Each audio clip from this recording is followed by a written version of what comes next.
السلام عليكم. لا تنسوا الاعجاب بالفيديو والاشتراك في القناة تشجيعا لنا لنستمر بنشر المزيد إن شاء الله.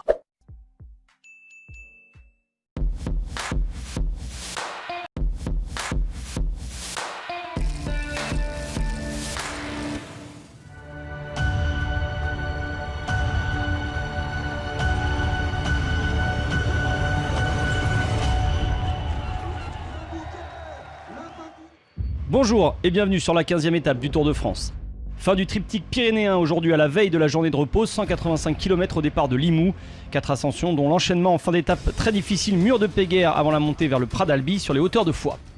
2 courses en une certainement, avec une échappée qui peut rallier l'arrivée pour disputer la victoire d'étape et une bagarre entre favoris au sommet de la dernière ascension. L'échappée tarde à se dessiner, on roule à près de 50 km/h sur les premiers kilomètres. Mais après 60 km, ils sont une quarantaine à l'avant avec Nairo Quintana le mieux classé au général à 7 minutes de la tête, mais aussi Nibali, Bardet, Woods, Soler, Zakharine, Mollema ou encore Dan Martin et Simon Yates, autant de coureurs susceptibles de l'emporter au Prat d'Albi.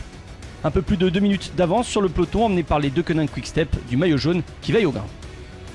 Dans la deuxième ascension de la journée, le Port de l'Air, c'est Simon Yates qui secoue le groupe de tête pour faire l'écrémage. Rapidement, ce groupe diminue de moitié. Parmi les coureurs favoris pour la victoire d'étape qui lâche en premier, on retrouve Nairo Quintana puis Dan Martin, les mieux classés au général. L'écart avec le peloton en revanche est plus important, on a dépassé les 4 minutes. Avant la fin de l'ascension du Port de l'Ers, Nairo Quintana est revenu dans le groupe de tête et les Movistar reprennent les commandes à l'avant. Dans la descente, certains coureurs attardés recollent, il reste 21 coureurs dans l'échappée avec près de 5 minutes d'avance à 50 km de l'arrivée. Dans le mur de Péguerre, Simon Geschke, l'Allemand, tente de sortir en solitaire et anticipe la fin d'ascension très compliquée. Dans le peloton, les Jumbo-Visma prennent le contrôle, moment choisi par Mikel Landa, suivi de Jakob Fuglsang pour accélérer. Geschke parvient en premier, au sommet devant Simon Yates et Romain Bardet, le peloton pointe à plus de 2 minutes 30. Dans la descente, Simon Yates emmène l'Allemand dans son sillage, les deux hommes creusent une avance intéressante, près d'1 minute sur un groupe désormais de 10 coureurs. Un peu plus loin, Amador et Soler chez Movistar ont attendu Mikel Landa. Les 3 hommes sont en poursuite et prennent 1 minute d'avance, eux, sur le peloton maillot jaune. À 9 km de l'arrivée, Simon Yates décide de fausser compagnie à Simon Geschke à l'avant. Le vainqueur de la Vuelta l'an dernier cherche à réaliser le doublé. Le groupe derrière a été repris par Mikel Landa qui accélère et poursuit sa folle remontée. Comme la veille dans le peloton, c'est David Gaudu qui mène le train devant son leader, Thibaut Pinot. Thibaut Pinot qui décide de dynamiter la course à 6 km du sommet. Le Français fait sauter ses adversaires un à un. Alaphilippe puis Bourman et enfin Bernal ne parviennent pas à suivre le coureur Groupama FDJ. Thibaut Pinot termine en reprenant Mikel Landa. Julien Alaphilippe est finalement attaqué par Geraint Thomas à 1,5 km de l'arrivée. Le maillot jaune va se battre jusqu'au bout. Simon Yates devant est impressionnant et s'en va remporter sa deuxième étape sur ce Tour de France. Il devance sur la ligne Thibaut Pinot qui prend les bonifications importantes. Mikel Landa, lui, prend la 3e place de l'étape. Au classement de cette étape, Simon Yates s'impose donc avec 33 secondes d'avance sur Pinot et Landa. Mitchelton Scott signe donc une 3e victoire. Bourman et Bernal perdent 18 secondes sur Pinot. Geraint Thomas et Steven Kruijswijk concèdent 49 secondes aux Français.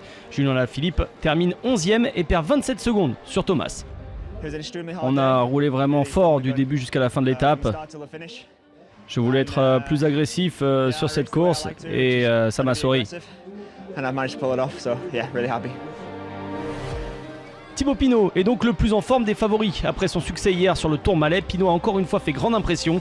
Une remontée de 2 places au général, mais surtout un signal fort envoyé à Geraint Thomas avant les Alpes. Les écarts se sont resserrés derrière Julien Alaphilippe puisque ces 5 poursuivants se tiennent en 40 secondes. Voilà qui promet avant le début de la 3e et dernière semaine.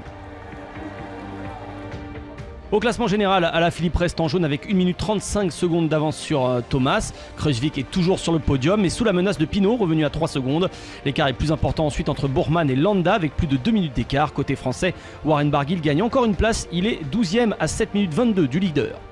Pas de changement pour le classement du maillot vert. Peter Sagan devance toujours Sonny Colbrelli et Michael Matthews qui a pris 20 points aujourd'hui. Le classement du maillot à pois, à présent avec Tim Wellens qui sent revenir Pinot comme un boulet et qui n'a plus que 14 points d'avance.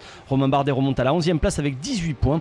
Au classement du meilleur jeune, Egan Bernal a accentué son avance sur Enric Mas qui a lâché en début d'étape. Julien Alaphilippe va passer une nouvelle journée de repos en jaune sur les épaules au prix d'efforts encore une fois impressionnant aujourd'hui.